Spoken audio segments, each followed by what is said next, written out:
कभी भी फेल नहीं होंगे। कभी आपको किसी लोगों के बीच में खड़े होकर के कहना नहीं पड़ेगा कि हमारा बच्चा कहना, हमारा बच्चा नशा, चोरी, कहीं नहीं कहना पड़ेगा, क्योंकि आप बचपन से ही इन आज्ञाओं पर अपने बच्चों को चलाते होंगे। तो ये परमेश्वर का प्रेम और उसके बारे में आप बचपन से अपने बच्चों को जब बताते रहेंगे तो उसके डर भय में रहेंगे, उसकी जानकारी में रहेंगे। आपको कह के करवाना नहीं पड़ेगा, बेटा तू मेरी इज्जत कर, वो अपने आप ही आपकी इज्जत करेंगे, क्योंकि उन्हें पता है। क्योंकि क्या लिखा हुआ है, 5वां क्या लिखा है, तुम अपने माता पिता का क्या कर, आदर कर। ये 5वां हुक्म है, 10 आज्ञाओं में से एक आज्ञा है ये।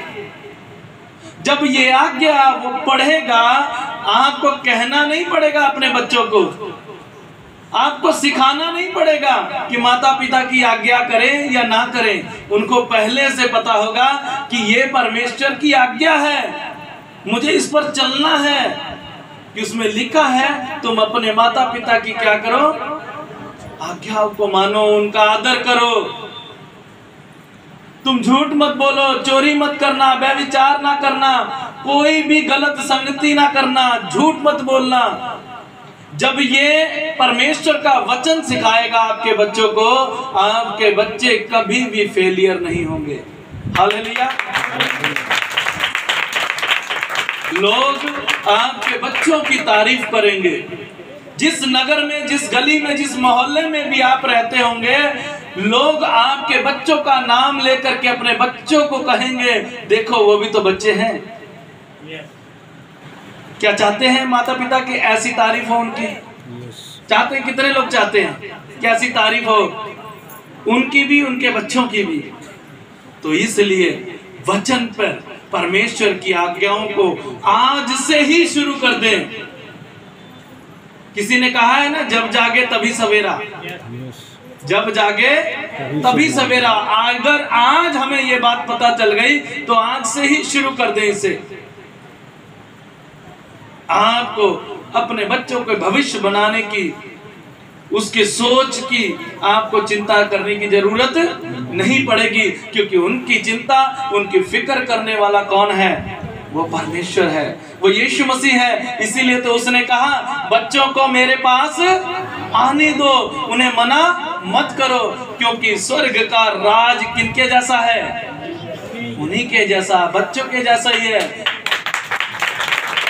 आज मान लो देश के अंदर में बुजुर्ग हैं, उन्होंने अपनी जवानी को जी लिया, लेकिन अब देश का बोझ किनके ऊपर है? जवानों के ऊपर है। किनके ऊपर है? जवानों के ऊपर है। लेकिन अगर जवान गलत संगति में, आज हमारे पंजाब का सारा जो बोझ किनके ऊपर है? जवानों के ऊपर है। लेकिन हमारे जवान तो नशे में है, हमारे जवान तो नशों में फंस गए हैं। अब पंजाब क्यों डामाडोल है? इसलिए कि जितना यूथ है, जितने नौजवान हैं, वो नशों में हैं। इसलिए हमारा पंजाब कमजोर है। अब हमें क्या करना होगा? अब हमें कि अब जैसे तैसे तो वो समय निकल जाएगा, लेकिन अब हमें मेहनत कहाँ करने की जरूरत है? जो भी बच्चे हैं, हालेलुया, जो अभी बच्चे हैं उन पर मेहनत करने की जरूरत है, क्योंकि जिसे नशे की लत लग गई उसे सुधारने के लिए बहुत समय लग जाता है। लेकिन जो हैं उन्हीं पर अगर हम मेहनत करेंगे, जब जवान होंगे वो सब कुछ सुधार देंगे। हालेलुया, सब कुछ बदल देंगे।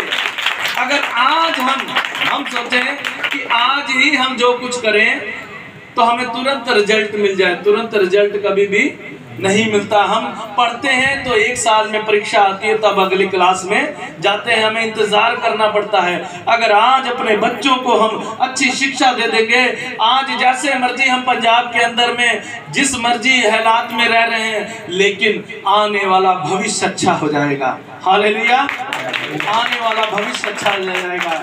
हम अपने देश के लिए भी चिंता करें, हम अपने राज्य के लिए भी चिंता करें। खाली अपनी ही चिंता, बाइबल में लिखा है, तू खाली अपनी नहीं वरन दूसरे के हित की भी चिंता कर।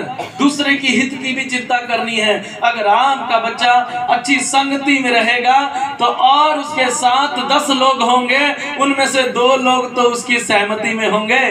हालेलुया, 2 लोग तो उसके साथ सहमत हो जाएंगे, 7 लोग ही बुरे बचेंगे। अगर ये 2 लोग साथ में होंगे और 2 लोगों को ले आएंगे।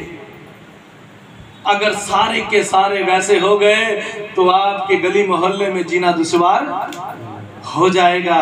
क्या आप चाहते हैं ऐसा? आपका गली मोहल्ला भी अच्छा हो जाए, क्योंकि इसलिए अच्छे हो जाएं क्योंकि आपके बच्चे अच्छे हैं, उनकी संगति होगी, उनकी रंगति में आएंगे। कभी भी जब आपके बच्चे अच्छे हो जाएंगे, कभी भी आपका पड़ोसी घर वाला ये नहीं कहेगा कि उस घर में मत जाना, कहेगा कहीं मत जाना। अगर तेरा जाने का मन होगा उसी घर में जाना जहां मसीह लोग रहते हैं। हालेलुया, ये तब होगा जब आप अपने बच्चों को वैसा बनाएंगे, ऐसी शिक्षा देंगे, क्योंकि उन्हें पता होगा उस घर में जाएंगे तो मेरे बच्चे अच्छी शिक्षा लेकर के आएंगे, कोई बुरी बात नहीं सीखेंगे। हमने बच्चों को अपने ऐसा बनाना है। हालेलुया, और हम उसके लिए भी तैयारी कर रहे हैं कि परमेश्वर, मैं सोच रहा हूं कि देखते हैं कोई ना कोई रूम हो जाए ना, या तो फिर कोई किराए पे ले लेंगे, कैसे भी करेंगे। बच्चों का भविष्य से अब पैसे जो है हम दुनिया के इधर उधर में खर्च देते हैं, लेकिन अब बच्चे के भविष्य के बारे में भी हमने सोचना है, क्योंकि इन्हीं के ऊपर आगे का भविष्य है। और इन्हें अच्छी संगति दें, अच्छा चाल चलन दें, अच्छी सोच दें। आज बच्चे सोचते हैं चल कोई गल नहीं, नकल मार के पास हो जाएंगे।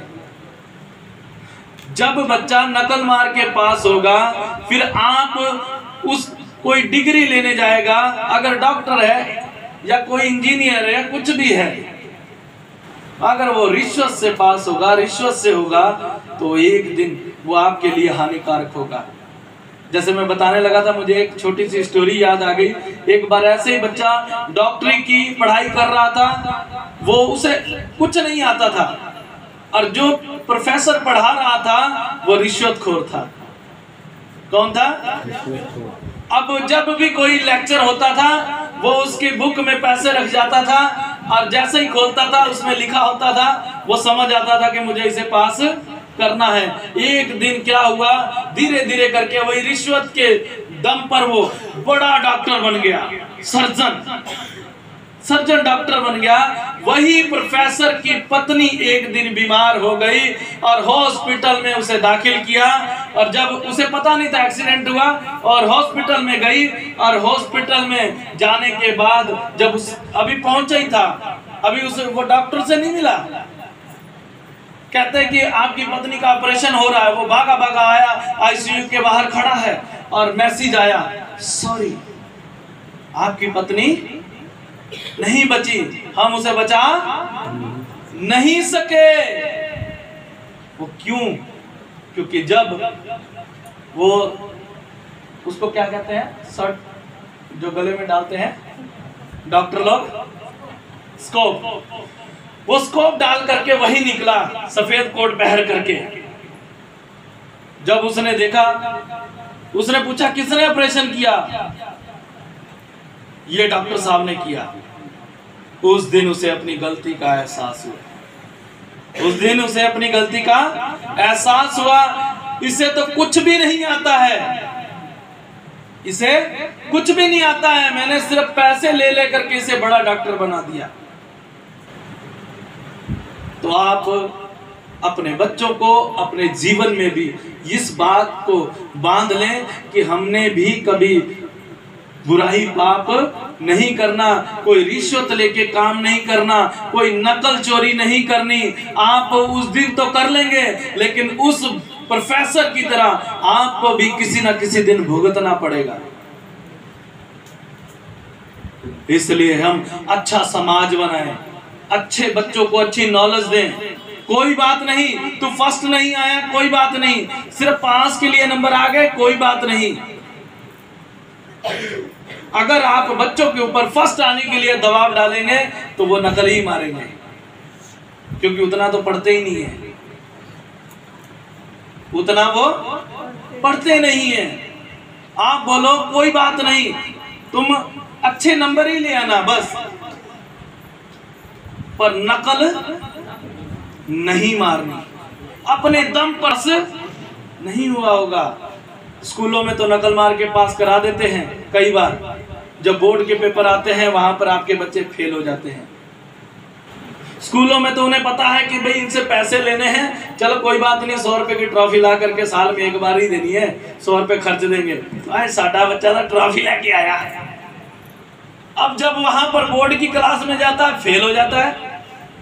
साडा बच्चा तो उत्थे फर्स्ट आंदा सीगा, आ देखो ट्रॉफियां लेके आ रहा सीगा, तानू पढ़ाना नहीं आंदा। साडे बच्चे दे नाल कोई ना कोई पेपर दे विच मिस्टेक हुई आ, ध्यान नाल देखो, ध्यान नाल उन्हां नूं देखण दी लोड़ नहीं, तुहानू देखण दी लोड़ आ।